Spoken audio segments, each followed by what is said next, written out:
ನಮಸ್ತೆ. ಕ್ರಿಸ್ಪಿಯಾಗಿ ಆಲೂಗಡ್ಡೆ ಬಜ್ಜಿ ಹೇಗೆ ಮಾಡೋದು ಅಂತ ನೋಡೋಣ.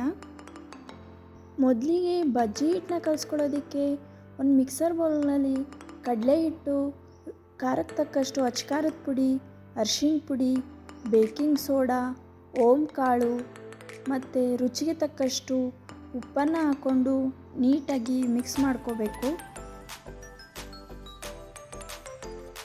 ನಂತರ ಸ್ವಲ್ಪನೇ ನೀರು ಹಾಕ್ಕೊಂಡು ಬಜ್ಜಿ ಹಿಟ್ಟನ್ನು ಕಲಸಿಟ್ಕೋಬೇಕು. ತುಂಬ ತೆಳುವಾಗಿ ಕಲಿಸ್ಕೋಬಾರ್ದು, ಈ ರೀತಿ ಕಲಸಿಟ್ಕೋಬೇಕು. ನಾನಿಲ್ಲಿ ಆಲೂಗಡ್ಡೆನ ಸಿಪ್ಪೆ ತೆಗೆದು ಸಣ್ಣ ಸಣ್ಣ ಸ್ಲೈಸ್ಗಳಾಗಿ ಮಾಡಿ ಇಟ್ಕೊಂಡಿದ್ದೀನಿ. ಎಣ್ಣೆ ಕಾಯ್ದಿದೆಯಾ ಅಂತ ಚೆಕ್ ಮಾಡಿಕೊಂಡು ಆಲೂಗಡ್ಡೆ ಸ್ಲೈಸ್ಗಳನ್ನ ಕಡಲೆ ಹಿಟ್ಟು ಮಿಶ್ರಣದೊಳಗಡೆ ಅಜ್ಜಿ ಎಣ್ಣೆ ಒಳಗಡೆ ಬಿಟ್ಟು ನೀಟಾಗಿ ಎರಡೂ ಸೈಡು ಕ್ರಿಸ್ಪಿಯಾಗಿ ಫ್ರೈ ಮಾಡ್ಕೋಬೇಕು. ರುಚಿಯಾದ ಕ್ರಿಸ್ಪಿ ಆಲೂಗಡ್ಡೆ ಬಜ್ಜಿ ರೆಡಿಯಾಗಿದೆ.